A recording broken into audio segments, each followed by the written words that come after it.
tidak mungkin meraih bintang. Kau tidak akan bisa memeluk bulan.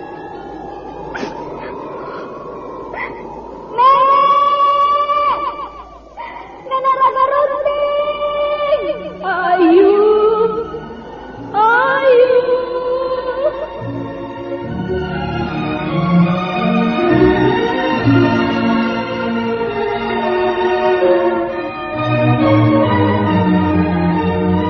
Sanggar Cerita dan Sanggar Prativi mempersembahkan Mahkota Mayangkara.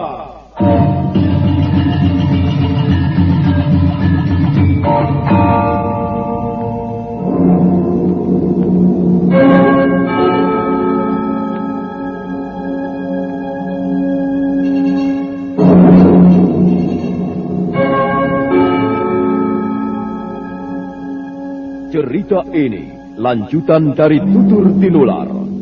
Kisah berlangsung pada zaman pemerintahan Prabu Jayanegara atau Kalagemet, Raja Majapahit yang kedua.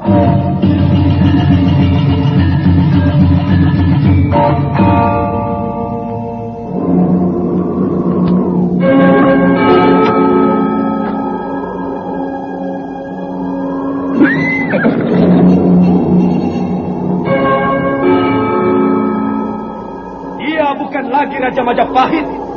Akulah raja. Akulah yang berkuasa. Ayo, obrak-abrik desa Ganding. Tangkap Jayanegara. Tangkap Jayanegara.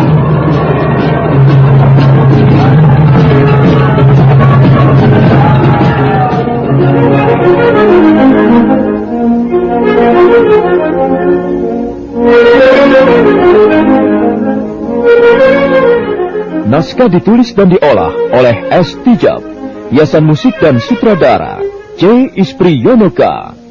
Kali ini mengetengahkan episode ke-18 dengan judul Swayam Wara di Wilwadikta.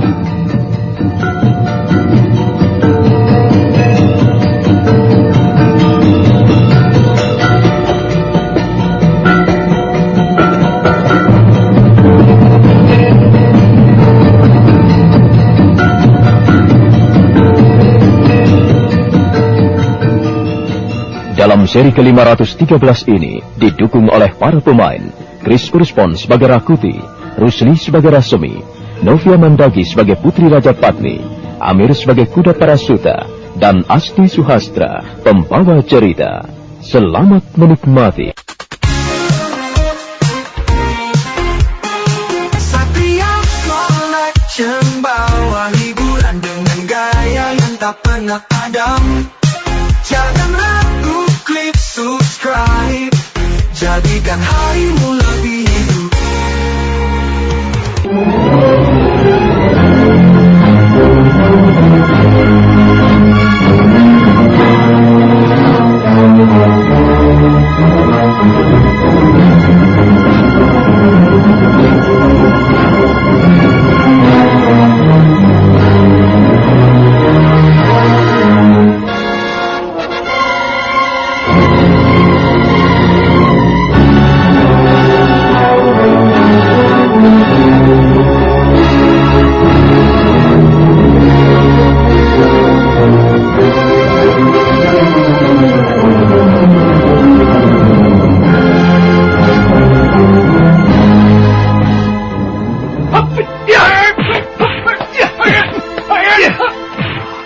Cukup hebat juga ilmu silat yang kau miliki.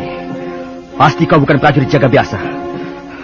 Tapi aku masih bisa mengatasi semua jurus-jurus pukulanmu. Ayo, kita lanjutkan. Aku sanggup melayani kau sampai fajar nanti. Orang misterius itu terus menyerang Rakuti. Namun Rakuti nampak dengan mudah menangkis semua serangannya. Rasemi yang berdiri cukup jauh hanya menyaksikan pertarungan dua orang itu dengan tidak sabar. Ayo Rakuti, cepat sudahi saja pertarungan ini. Aku kira kau mampu mengalahkannya. Ayo!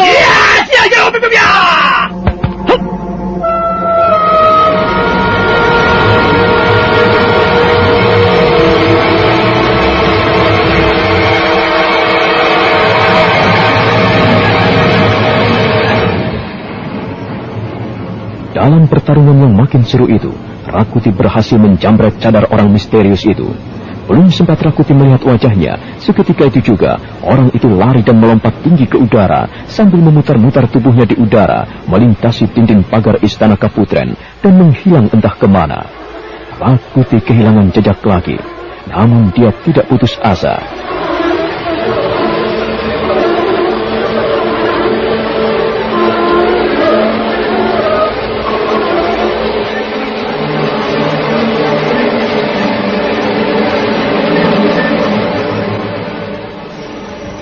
Aku berhasil menjamret cadarnya, Rasmi. Iya, tapi sekarang kita kehilangan jejaknya lagi, Rakuti. Tidak. Orang itu masuk ke halaman istana Kaputren. Mari, kita juga masuk ke istana Kaputren dan mencarinya. Tapi apakah kedatangan kita malam-malam begini tidak mengganggu para penghuni istana Kaputren yang sedang tidur, Rakuti? Rasmi, kita harus mendapatkan orang itu malam ini juga. Dan karena dia menyusup ke istana Kaputren, berarti istana Kaputren diancam bahaya. Kita wajib mengamankannya, bukan? Kau ragu? Iya. Tetapi berhubung kita harus mendapatkan orang itu malam ini juga, terpaksa kita harus mencarinya terus. Kalau begitu, mari kita masuk ke istana Kaputren lewat pintu gerbang utama, agar kita tidak dicurigai prajurit jaga. Ya, ayo. Rakuti dan Rasmi terpaksa masuk ke istana Kaputren. Prajurit jaga yang tahu kehadiran mereka segera membungkuk memberi hormat dengan penuh tanda tanya. Rakuti dan Rasmi memutuskan untuk menemui Putri Raja Padmi dan melapor tentang orang yang menyusup ke istana Kaputren. Selamat malam, Tuan. Apakah ada yang bisa kami lakukan untuk Tuan? Aku ingin bertemu dengan Tuan Putri Raja Padmi. Malam ini juga, Tuan? Ya, malam ini juga. Ada sesuatu yang penting. Tidak bisa ditunda besok. Mengapa kau ragu dan takut? Iya. Tunggu sebentar, Tuan.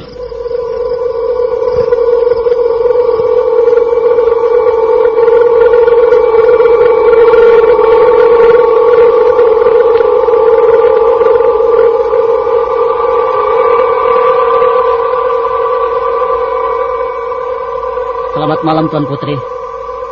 Maaf kalau hamba mengganggu. Ada apa, prajurit? Ada 2 orang pengalasan ingin menghadap Tuan Putri. Suruh mereka masuk.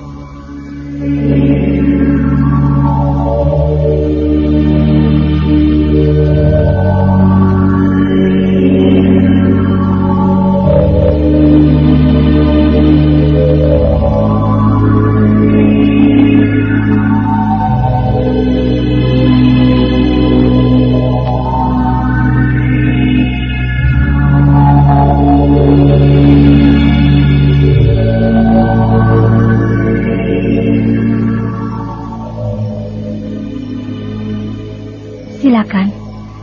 Adakah sesuatu yang mendesak sehingga memaksa kalian untuk datang menghadap malam-malam begini? Benar, Tuan Putri. Tetapi sebelumnya, maafkan kami kalau kami mengganggu istirahat Tuan Putri malam ini. Begini, Tuan Putri. Ada seorang bercadar kain merah telah menyusup masuk ke istana Kaputren ini. Benar, Tuan Putri. Benar, Tuan Putri. Kami mengikuti orang itu sejak dari wisma kami. Kami penasaran, Tuan Putri. Ingin tahu segera siapa sebenarnya orang misterius itu. Apakah kalian yakin orang itu masuk kemari? Yakin, Tuan Putri. Kami yakin sekali. Oleh karena itu, kami khawatir sekali dengan keamanan di istana Kaputren ini.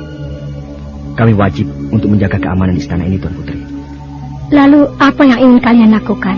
Kami ingin mendapatkan orang itu segera. Malam ini juga, Tuan Putri. Maksud kalian? Kalau Tuan Putri berkenan, izinkanlah kami untuk mencari orang itu di dalam istana ini. Maksud kalian ingin menggeledah puri kediamanku? Iya, begitulah, Tuan Putri. Karena orang misterius itu berbahaya kalau dia berada di istana Kaputren malam-malam begini. Ia memiliki ilmu silat yang cukup baik, Gusti. Tidak. Aku tidak bersedia puri kediamanku digeledah di tengah malam begini. Kami tidak bermaksud apa-apa, Tuan Putri. Kami hanya ingin menjaga keselamatan Tuan Putri dan penghuni istana lainnya dari orang misterius itu. Persetan dengan itu semua. Yang penting aku tidak mau diganggu malam-malam begini. Aku dan penghuni lainnya sedang istirahat. Apakah kalian tidak mempunyai cara yang lain? Maaf, Tuan Putri. Kalau kita menunggu sampai fajar, ya, nanti dia pergi dari sini. Apakah kalian yakin bahwa orang itu adalah orang jahat? Kalau seandainya dia orang baik-baik, lalu kenapa dia menutup muka dengan cadar kain merah, Tuan Putri? Tentu dia mempunyai maksud jahat. Tetapi kenapa prajurit jaga tidak melihatnya? Malah kalian yang mengetahui. Prajurit, apakah kau melihat seseorang bercadar kain merah masuk ke sini? Ampun Tuan Putri, hamba tidak melihat orang itu.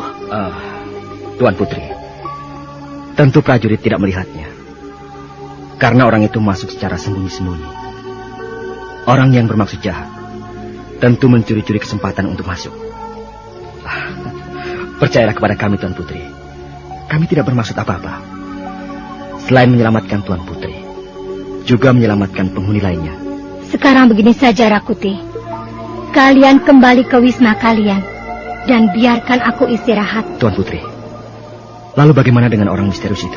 Lupakanlah. Kalau dia berani bergerak dan bikin ulah di istana ini, aku akan perintahkan prajurit jaga yang ada saja untuk membereskannya. Tuan Putri, orang itu memiliki ilmu silat yang cukup tinggi. Para prajurit jaga tidak akan bisa mengalahkannya. Rakuti, aku minta kau mengindahkan permintaanku. Sudahlah Rakuti, sudahlah. Sebaiknya kita ikuti saja perintah Tuan Putri. Memang hari sudah cukup malam dan kami mohon maaf Tuan Putri atas pembicaraan kami yang terlalu keras dan sedikit memaksa. Begitu juga hamba Tuan Putri. Hamba mohon maaf kalau tadi sedikit memaksa dan berbicara agak keras. Dan sekarang kami mohon diri dulu. Maaf kalau kami sudah mengganggu istirahat Tuan Putri.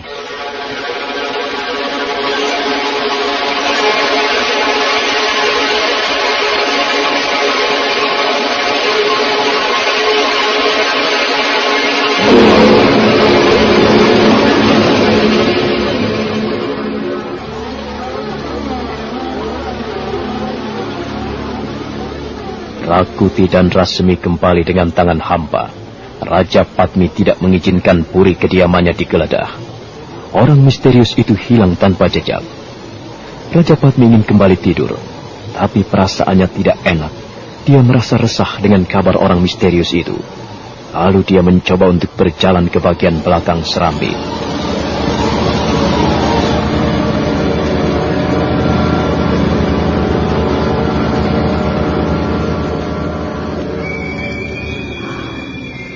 Setelah mendengar laporan kedua orang pengalasan tadi, perasaanku jadi tidak tenang malam ini. Siapakah gerangan orang misterius itu? Apa perlunya dia berlari dan masuk ke sini? Sepertinya ada yang memperhatikan aku. Mengapa perasaanku semakin tidak enak? Apakah orang misterius itu berada di dalam istana ini? Tuan Putri.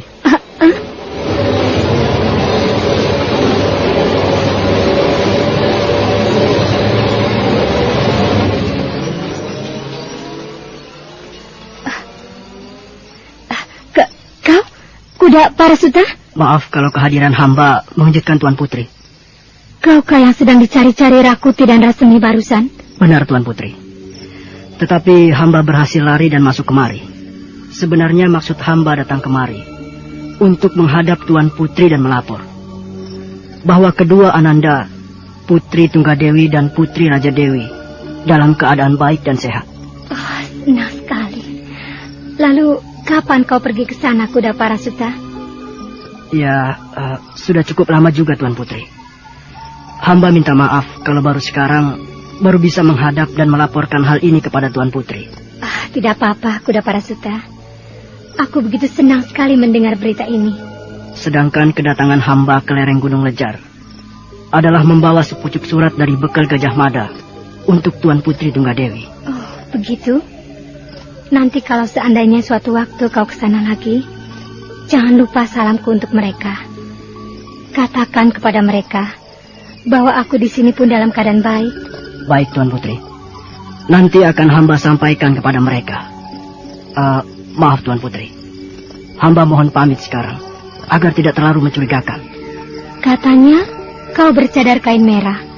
Lalu mana cadarmu? Kenakanlah, supaya tidak ada orang yang mengenalmu. Maaf Tuan Putri. Waktu berkejar-kejaran dengan Rakuti dan Rasemi tadi, kami sempat adu otot. Dan Rakuti berhasil menjamret cadar itu. Sekarang kain cadar merah itu berada di tangannya Tuan Putri. Parasuta, lain kali kau harus lebih hati-hati lagi kalau mau masuk kemari. Iya Tuan Putri. Sekarang hamba pamit dulu. Iya, hati-hatilah kau di jalan.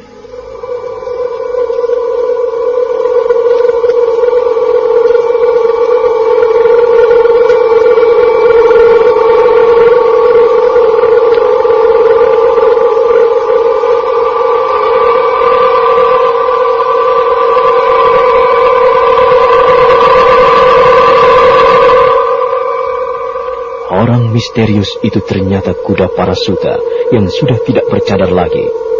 Raja Padmi sangat gembira mendengar kedua putrinya dalam keadaan baik di lereng Gunung Lejar.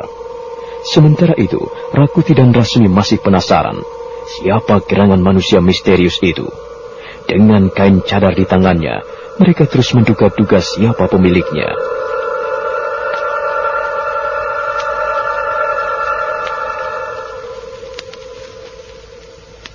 Iya, kita harus menjaga perasaan Tuan Putri, Rakuti. Dia tentu tidak mau diganggu pada waktu istirahat. Aku heran. Mengapa Tuan Putri tidak menaruh percaya kepada kita? Dia lebih baik istirahat di malam yang penuh ancaman daripada istirahat dengan perasaan tenang. Bukan begitu soalnya, Rakuti. Dia tidak tahu awalnya bagaimana. Apalagi waktunya memang sudah terlalu malam. Kita yang telah mengganggu istirahat Tuan Putri. Kalau kita tidak menemukan orang itu, tentu segala pembicaraan kita itu akan menyesatkan kita sendiri. Akan membahayakan diri kita sendiri rasanya. Nah, kalau kau sudah tahu bahwa orang itu harus kita bungkam, kenapa kau selalu melayani pertarungannya? Kenapa? Coba kalau kau langsung mematahkan perlawanan dan memaksa dia untuk menyerah. Tentu kita bisa membungkam mulutnya dan segera tahu siapa yang menyuruhnya untuk memata-matai kita. Tapi ini kau selalu memberi kesempatan kepadanya. Rasemi, sulit menghadapi orang yang sebentar-sebentar bertarung dan sebentar-sebentar lari. Aku kira kau tahu bagaimana caranya menghadapi musuh seperti itu, Rakuti.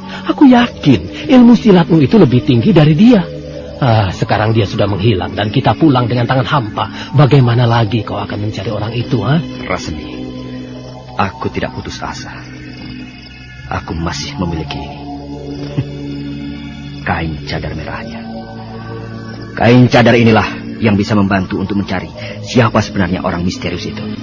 Tetapi siapa yang kenal dengan kain cadar merah itu? Mana mungkin prajurit satu istana ini tidak ada yang mengenal kain merah ini. Aku menanyakan kepada semua prajurit yang ada di sini. Ya, sudahlah.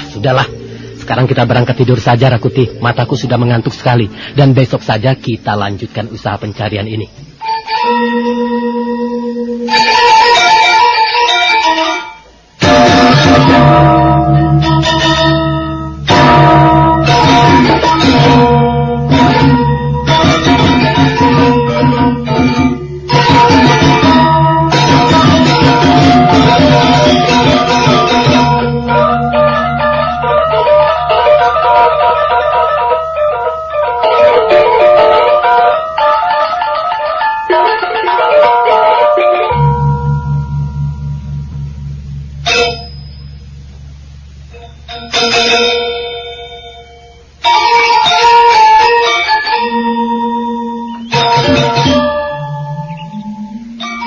Rasemi, sudah beberapa orang prajurit yang kita tanyai.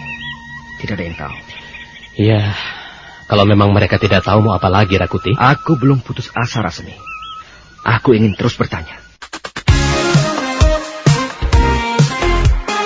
Setiap collection bawa hiburan dengan gaya yang tak pernah padam. Jangan ragu, klik subscribe.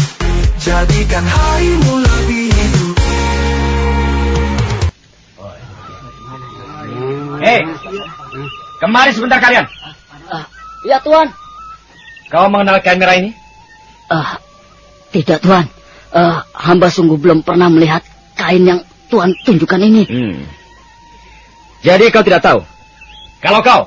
Hamba juga tidak tahu Tuan. Sungguh. Goblok semua. Dari sekian banyak prajurit, Tidak ada yang tahu. Kain kepunyaan siapa ini? Semuanya Hamba sungguh tidak tahu, Tuan. Dari mana Tuan mendapatkan kain ini? Dan apa maksudnya Tuan menanyakannya kepada hamba? Rakuti, kau belum menjelaskan kepada mereka mana mereka tahu apa yang kau maksudkan dengan kain itu. Kain ini berhasil aku jamret dari orang yang tidak ku kenal. Dia mengenakan sebagai cadar menutupi mukanya untuk memata-matai kami tadi malam. Orang itu menghilang entah kemana.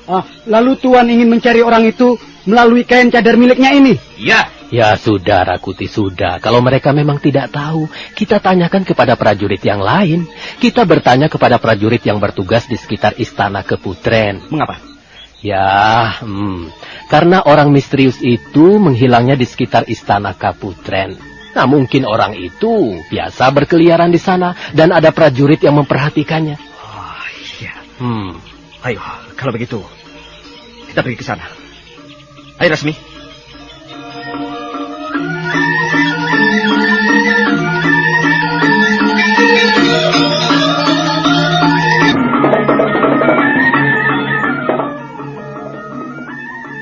Kuda Parasuta menghadap Putri Raja Padmi di Istana Keputren. Putri Raja Padmi gembira mendengar kabar mengenai dua orang putrinya, Putri Tunggadewi dan Putri Raja Dewi. Mereka dalam keadaan baik di lereng Gunung Lejar. Putri Raja Padmi menyuruh kuda Parasuta agar bertindak hati-hati jika mau masuk ke Istana Kaputren. Sementara itu Rakuti dan Rasemi mengatur siasat untuk mencari tahu siapa sebenarnya pemilik kain cadar merah. Aku benar-benar tak tahu caranya untuk menembus Istana Keputren dan menangkap pemilik kain cadar merah yang berada di tanganku ini, Rasmi. Kita harus pakai akal, Rakuti. Jangan pakai okol. Aku tahu. Kita harus pakai akal, Rasmi. Tapi apakah kita akan mematuhi apa yang dikatakan Putri Raja Padmi? Bahwa kita dilarang keras memasuki Istana Keputren. Apakah kita nekat? Itu namanya pakai okol, Rakuti. Lalu apa yang kau maksud? Ya, kita amati dan selidiki dari jarak jauh suasana Istana Keputren itu. Nah, dengan begitu orang yang keluar masuk ke Istana Keputren dapat kita ketahui dan mengenalinya satu persatu, Rakuti. Apabila ada orang yang nampak asing dan nampak aneh, orang itu patut dicurigai. Lalu? Nah, kita amati terus orang tersebut. Kita ikuti sepak terjangnya. Dan jangan lupa, ciri-ciri badan wadaknya. Kita amati dan kita catat dalam otak. Rasemi, cara seperti itu perlu waktu. Padahal, kita harus segera dapat menangkap si pemilik kain cadar merah ini. Yang seolah-olah melecehkan dan meremehkan aku. Aku ingin segera menangkap dan membekuknya. Dalam keadaan hidup atau mati. Ya, tapi kita perlu hati-hati. Tidak boleh gegabah, apalagi memancing timbulnya kegaduhan dalam Istana Keputren. Bisa-bisa kitalah yang akan dipersalahkan karena melanggar tata tertib. Tentu saja, kita tempuh cara yang tidak akan menimbulkan kegaduhan di lingkungan Istana Keputren. Apalagi, menggugah kecurigaan Tuan Putri Raja Padmi.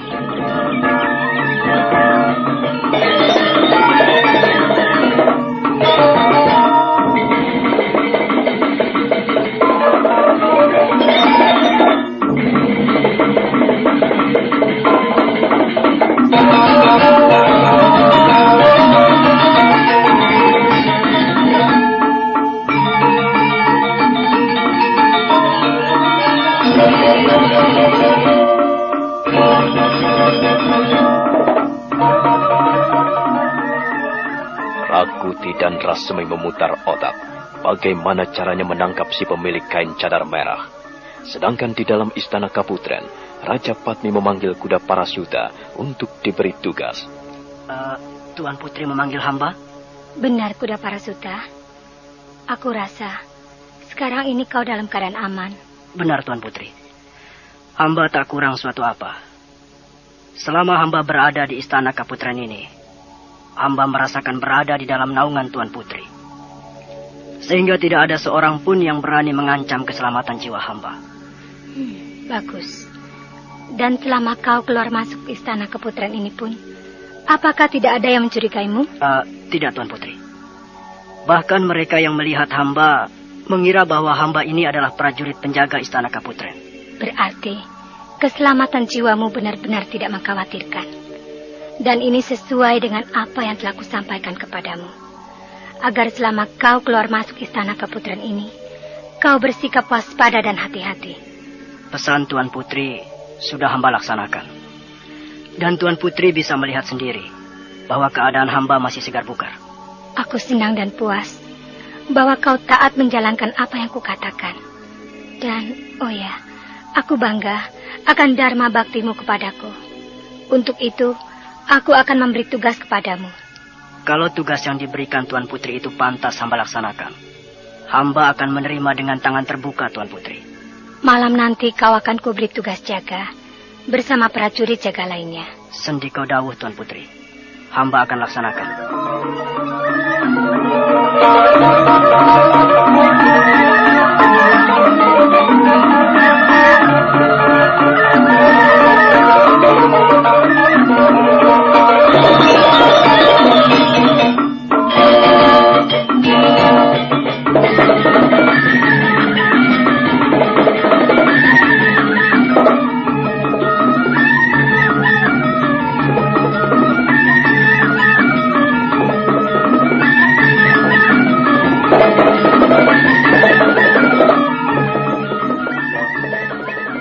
Para Suta menerima tugas menjaga pintu gapura istana Kaputren. Malam sunyi lengang, bulan tua mengapung di angkasa raya. Cahayanya hinggap di puncak-puncak bangunan istana Kaputren dengan lembut. Namun tak lama kemudian, tiba-tiba beberapa prajurit jaga dikejutkan dengan kedatangan dua sosok manusia.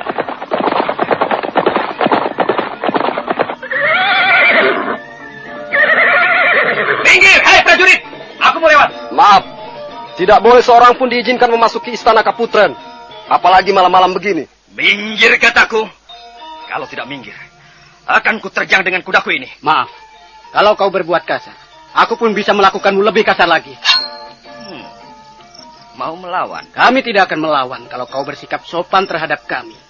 Tapi karena kau bersikap menantang, maka kami pun tidak segan-segan menjawab tantanganmu. Nah, sekarang mau apa?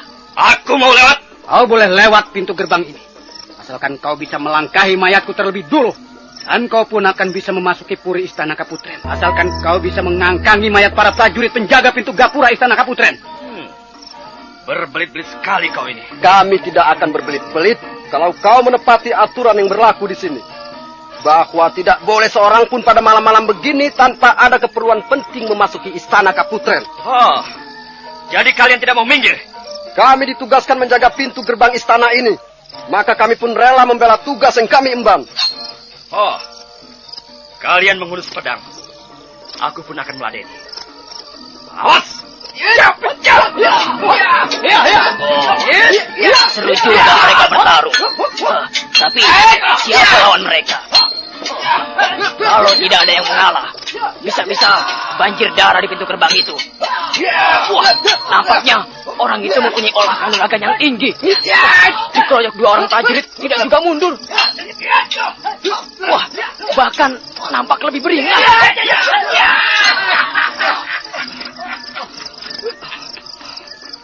Sekarang baru tahu rasa kalian. Ampun. Aku jangan dibunuh. Aku tidak akan membunuh. Terima kasih. Sebenarnya, apa maksudmu malam-malam begini ingin memasuki istana Kaputren? Amati dulu siapa aku. Ayo, kalian bangun. Siapa kau ini? Aku merasa di bawah sekali dengan olah kanuraganmu. Oh, Tuan Rakuti.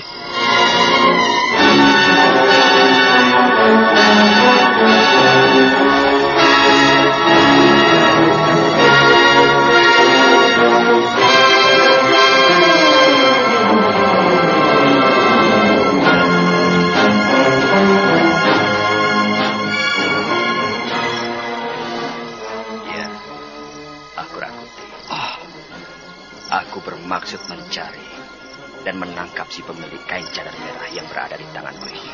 Kenapa Tuan Kurakuti tidak bilang sedari tadi? Aku ingin mencoba kesiapsiagamu dalam tugasmu sebagai prajurit penjaga. Maafkan kami, Tuan Kurakuti. Karena kami sudah berbuat lancang. Sekali lagi, maaf. sampai kami tidak mengenali Tuan. Nah, sekarang apakah kalian bisa mengenali si pemilik kain cadar merah ini? Kalau tidak salah, milik kuda Parasuta.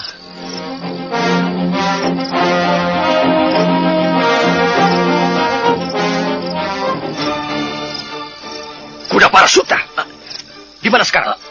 Malam ini dia bertugas menjaga pintu gapura Istana Kaputren. Tuanku Rakuti silahkan menemui di sana. Baik. Rasmi, mari kita menuju ke gapura Istana Kaputren.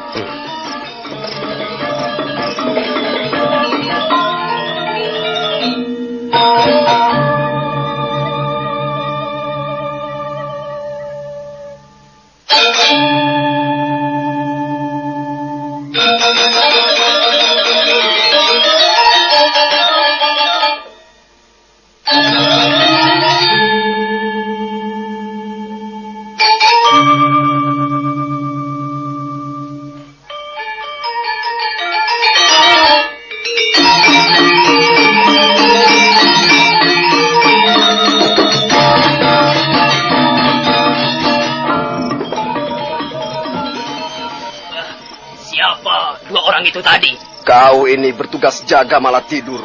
Sampai tidak tahu di sini baru ada peristiwa. Aku tahu. Kalian barusan perang tanding dengan salah seorang dari mereka itu kan? Kenapa kau tidak membantu? Membantu apaan? Setelah mata ini ku melek-melekan, ternyata dia itu bukan tandingan kalian. Dia itu memiliki olah kanuragan tinggi. Nah, maka lebih baik sambil menahan kantuk menyingkir aku jauh. Itu namanya kau ini prajurit pengecut. Alah. Prajurit gombal. Sedangkan kami prajurit pemberani dan mendapat pujian. Kalau hanya mendapat pujian dari orang itu, aku tidak heran, apalagi iri. Jadi kau belum tahu siapa sebenarnya orang itu? Orang itu adalah Tuan Rakuti. Sedangkan yang satunya lagi adalah Tuan Rasmi. Itu pun aku baru tahu setelah aku amat-amati dengan baik. Kalau yang kami hadapi itu adalah Tuan Rakuti, maka sudah jauh-jauh aku lebih baik mundur dan dengan hormat mempersilakan dia masuk.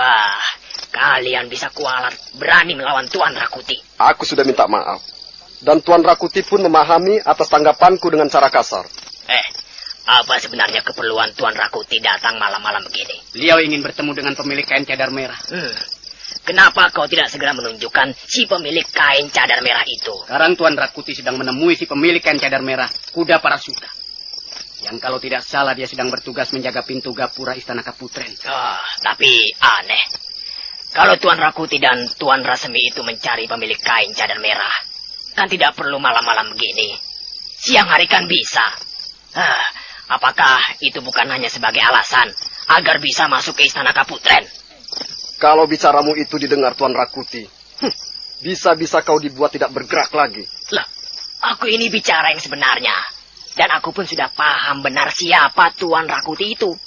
Beliau berangasan. Namun, pada dasarnya beliau itu baik. Sedangkan Tuan Rasmi, orangnya lembut dan mudah tersenyum. Maka, ku amati sewaktu kalian perang tanding dengan Tuan Rakuti tadi. Tuan Rasmi bersikap diam, tenang. Bahkan sekali-sekali dia itu tersenyum. Sudah. Kau tidak usah membicarakan orang. Kita sekarang ini sedang tugas jaga. Siapa tahu ada orang lain yang nekat masuk sampai tidak ketahuan.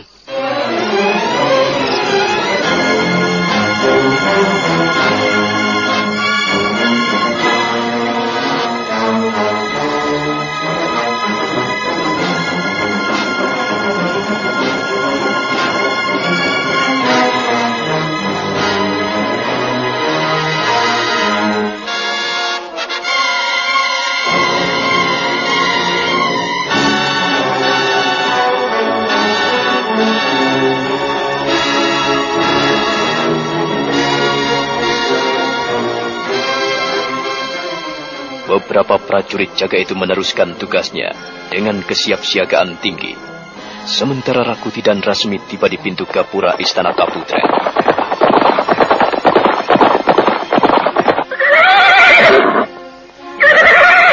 Bangun! Disuruh jaga malah tidur. Ayo bangun! Ayo bangun! Ada apa? Ayo bangun! Iya, aku sudah bangun toh. Ada apa? Apa ada orang masuk ke Istana Kaputren? Ayo, kejar! Hukuman apa yang akan kuterima? Tidak. Tidak ada yang masuk ke istana Kaputren. Lalu ada apa? Apakah Tuan sudah melapor kepada prajurit penjaga pintu gerbang pertama? Prajurit itu tidak perlu kau tanyakan. Aku bisa sampai ke sini karena sudah diperbolehkan masuk. Tapi Tuan, untuk memasuki istana Kaputren ini tidak diperbolehkan oleh Tuan Putri. Tuan harap mengerti. Aku tahu tata aturan istana Kaputren. Dan aku pun tidak akan masuk. Lalu Tuan, ada keperluan apa Tuan-Tuan sampai ke pintu gapura ini? Di mana kuda Parasuta? Kuda Parasuta? Ya. Itu Tuan, itu dia. Kuda Parasuta sedang mondar-mandir sambil menenteng pedangnya. Kuda Parasuta. Ada apa memanggilku? Rupanya kalian tamu tak diundang. Malam-malam begini keluyuran kemari. Orang yang tak tahu adat, tak tahu sopan santun dan tak tahu tata krama, tidak mungkin akan melangkahkan kaki kemari. Jangan banyak omong. Rasmi, angkat orang ini. Cepat, naikkan ke kuda. Jadi itu maksud kalian datang kemari? Memaksaku pergi bersamamu? Tidak bisa. Kalian tidak punya wewenang atas diriku. Kalian hanya pantas berada di telapak kakiku. Kau meremehkan aku. Cepat Rasmi, orang ini kita berangus. Kuda Parasuta dapat dilumpuhkan dengan singkat. Tangannya diikat, diseret, dan dinaikkan ke atas kuda Rakuti secara paksa.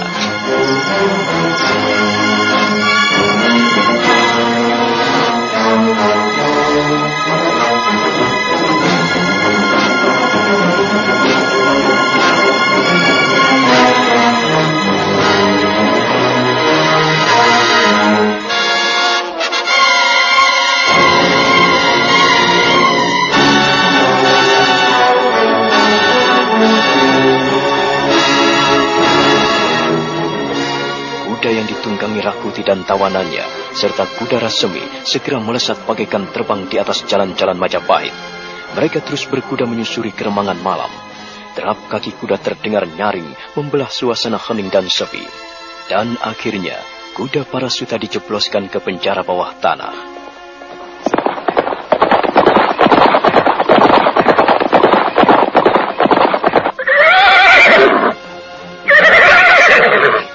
Dan masukkan ke dalam gua penjara ini. Awas, jangan sampai lepas ikatan tangannya. Manusia kejam. Apa salah dan dosaku? Kalian masukkan ke dalam penjara bawah tanah ini. Sudah, jangan banyak bicara kau. Ikuti perintah agar kau selamat. Kalian benar-benar keji. Kejam. Bengis.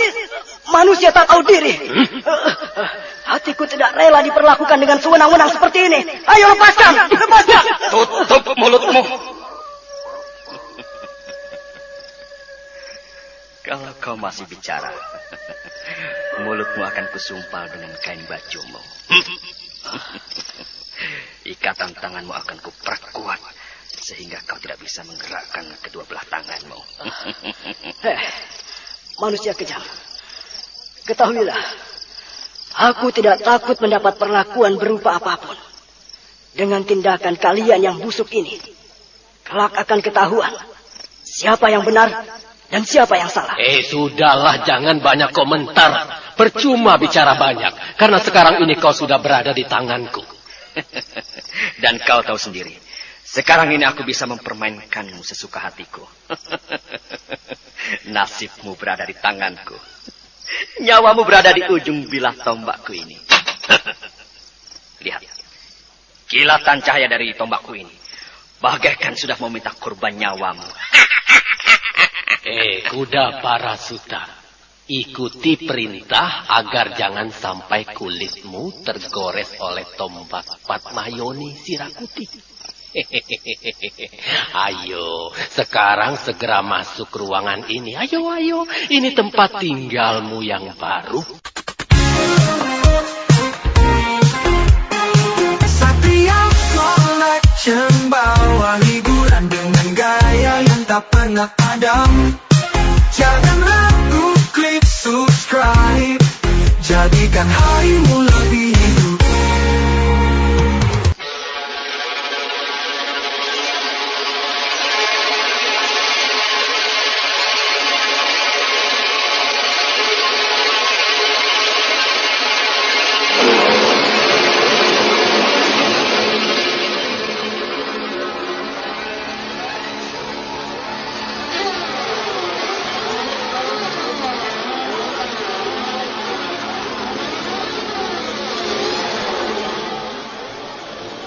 Rakuti dan Rasmi dengan bengis menyeret kuda Parasuta, menjebloskannya ke dalam penjara bawah tanah. Nah, bagaimanakah kisah selanjutnya? Apa yang akan dialami oleh kuda Parasuta? Dan bagaimana pula suasana para prajurit Istana Kaputren? Saudara pendengar, silahkan menunggu seri berikutnya. Sampai jumpa.